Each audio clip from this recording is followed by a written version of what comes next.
Here's a garden. This represents the love of a relationship and all the potential of a relationship. And this, of course, represents the offenses that are going to come into your relationship. Now, you don't have to be married to get a whole lot out of what I'm saying right now.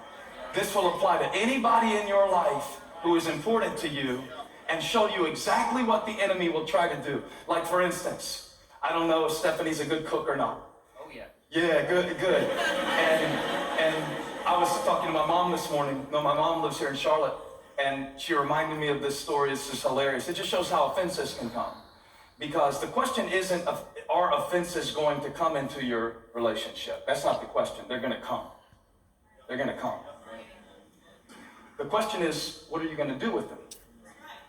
That's what determines whether or not you keep a strong relationship with God, with others, with yourself. So my mom was telling me they were at my father's mom's house, so my grandmother, my dad's mom's house for Thanksgiving, and she made some stuffing. You know that? Yeah. And when my grandmother made some stuffing, and the way I understood the story, my dad was sitting there eating his mom's stuffing. And while he's eating the stuffing, he says, trying to give a compliment to his mom. He's like, Mom, nobody makes stuffing like you. I mean, other people try to make stuffing, but nobody can make it like you. And my mom is thinking, while he's saying, nobody makes stuffing like you, my mom is thinking, and nobody is going to make stuffing for you except your mom, so you better invite your mom to be your cook. If nobody makes stuffing like her, and my mom said, I didn't make that man stuffing on Thanksgiving for the next 6 years. And I said, can I tell the church that story? It's a good illustration. She said, yes, as long as you clarify that I really do make better stuffing than your grandmother. Now, I got you holding that because he says this stuff. He says these unintentional things because men are stupid. We just say stuff. We don't realize what we're saying. And we just say stuff. And maybe Dan hasn't done it yet. To me, he looks like an intelligent man. But he's going to say something.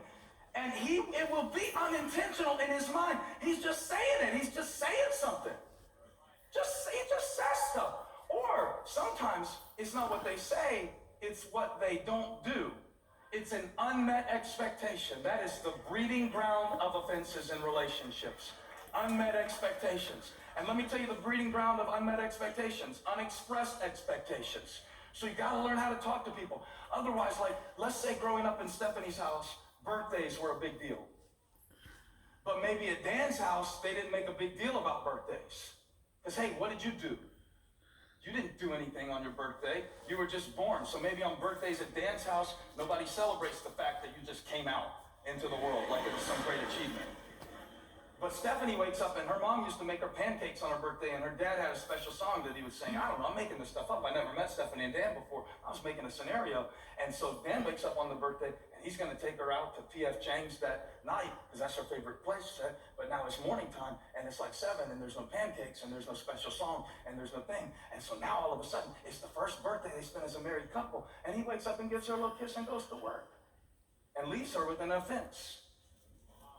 And you're like, well, that's stupid. She shouldn't get so offended over that. Well, you get offended over some stuff too, some little things. And you hold it, and it won't just be you offending her. Let's say you're working really hard. This used to happen in me and Holly's marriage. This is an example I did not ask for permission to share. When I discovered that her recreational preference was shopping. And so she said, me too. So you come home on Saturday, Holly would come home on Saturday, and she would be energized. And she would have bags all over her arms. But to me, those bags didn't look like shopping bags. Those bags looked like grenades to be launched into our financial picture. Here I am trying to work. She's walking in with all these bags, looking at, and then she has the nerve to say, don't worry, because I got it on. And this is what the devil wants, all right? Now Dan is trying to fall asleep on Saturday night, and again, I'm just making this up, but she handed you this offense. She wasn't trying to offend you. She was just shopping. It was just her thing. But Dan is working, and doesn't she see how hard I'm working? And how does she expect us to get ahead financially? And like the last thing she needs is another pair of shoes. And the enemy's like, yeah, that's good, Dan. That's good. She doesn't care about you. She doesn't respect you. She doesn't appreciate all that you're doing to provide for her. She's working against you. It's just a little offense. Meanwhile, Stephanie is still stuck on her birthday. It was 4 months ago. She's still mad about the pancakes. Come here, Stephanie. And she's over here, and she's still nursing that thing about the birthday. And see, it's every time she thinks about it, it's a little deeper. She'll drive it down in there with every thought and reliving it and thinking about what he said and what she did and what they didn't say. They didn't pay attention to me. They don't appreciate me. And just drives it down deeper. And marriage is going to give you, because it's the most intimate relationship. And the more intimate the relationship, the more infinite the potential for offense. And so you're going to have like a million offenses, little offenses. And if you don't learn how to deal with them, because sometimes the thing that you liked about her when you were dating will drive you crazy now that you have to wake up with it every day. No offense to Stephanie, I'm sure she's wonderful. You're like, oh, why would you say that about her? It's true about everybody. Here's how the country preacher said it. He said, before marriage, opposites attract. After marriage, opposites attack. Amen. That's how the country preacher said it. And so, I know it's kind of heavy. That's how offenses are. But it's not all at once. It's just one at a time. So like, let's say that before marriage, you liked her because she is mysterious and quiet, and that draws you to her. But then in marriage, it can go this way to where it was really attractive that she was quiet and mysterious when you were dating her, but now in marriage, she won't ever talk. And it's like, no, but yeah, but no, but just for example. And it's like, why won't you tell me what's on your mind? But that's why you liked her. And before you married him, he was the life of the party. And he walked in and he just talked and lit up the room. And now, why won't he ever shut up? Dan will not shut up. Shut up, Dan. And so, what actually was part of building the foundation of the relationship, now it's offense. And it happens a million different ways. And the enemy give you all kinds of opportunities. And you don't realize what's happening because it's just one little conversation after another, you know? It's just dressing on Thanksgiving. Yeah, big thing.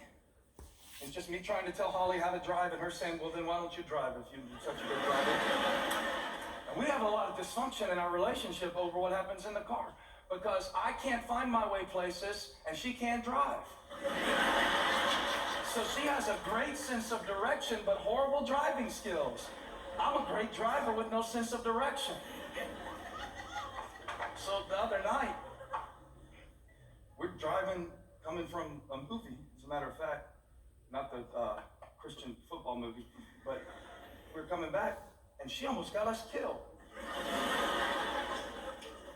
And I was mad because, to me, she wasn't paying attention. And we talked about that later, and she was like, well, you know, if you want to be in control of how the car works, there's a different seat you can sit in. Shut up!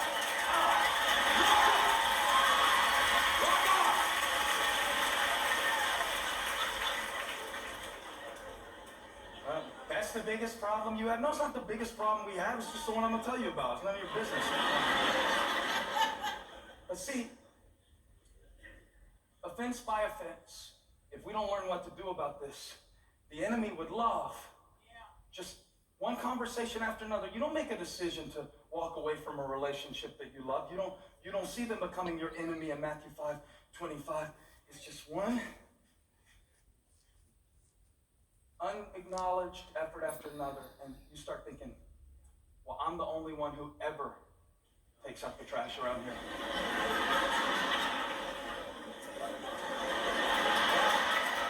I guess I'll do it again, like always. No, it's good, I got it. It's not a problem. I would love to get up with the kid again in the middle of the night. No, it's fine, I know. You gotta work. And now,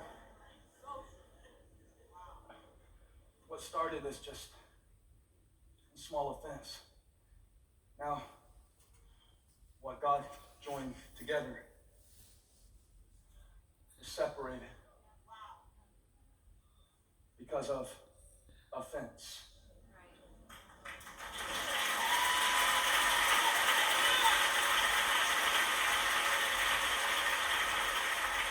And now the crazy thing is, Jesus said, if you let it get to this point, if you live your relational life on the basis of, well, I'm not apologizing first, I apologized first last time.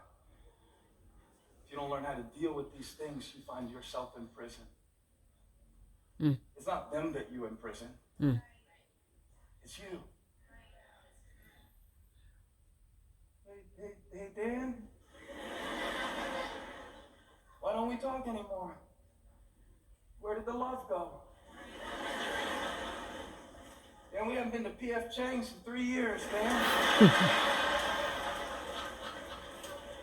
You built a fence.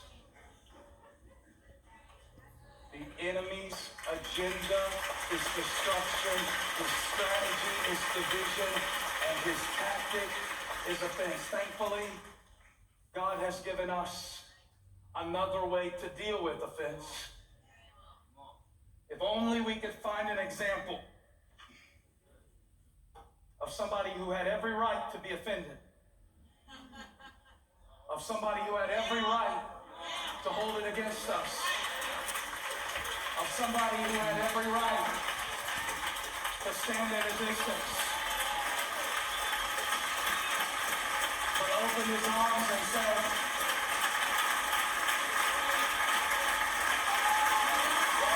this is the way of relationship.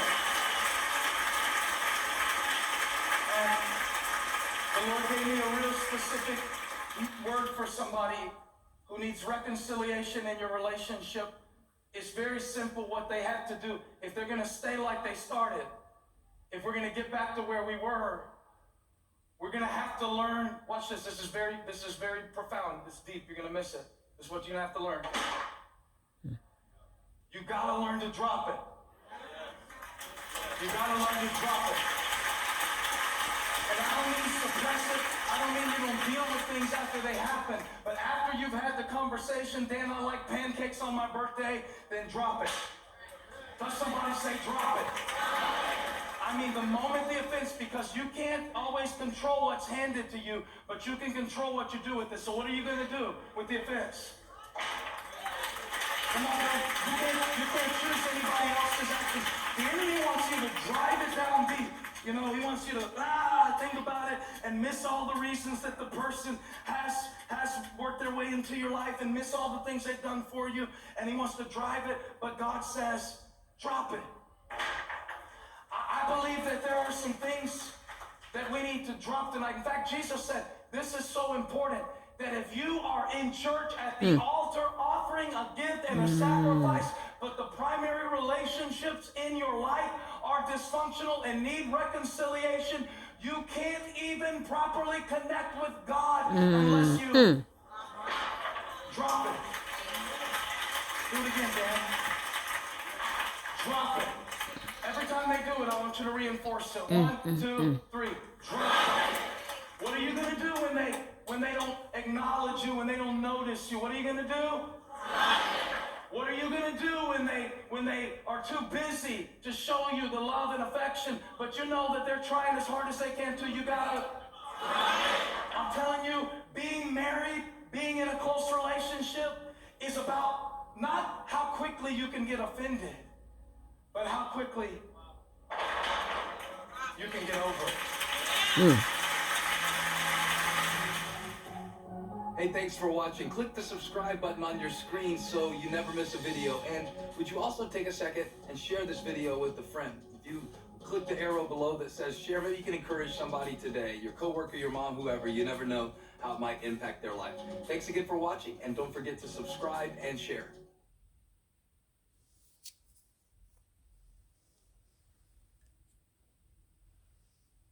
Honestly, this is why I had to stop hanging out with some certain people. Because I started realizing you catch what you're close to.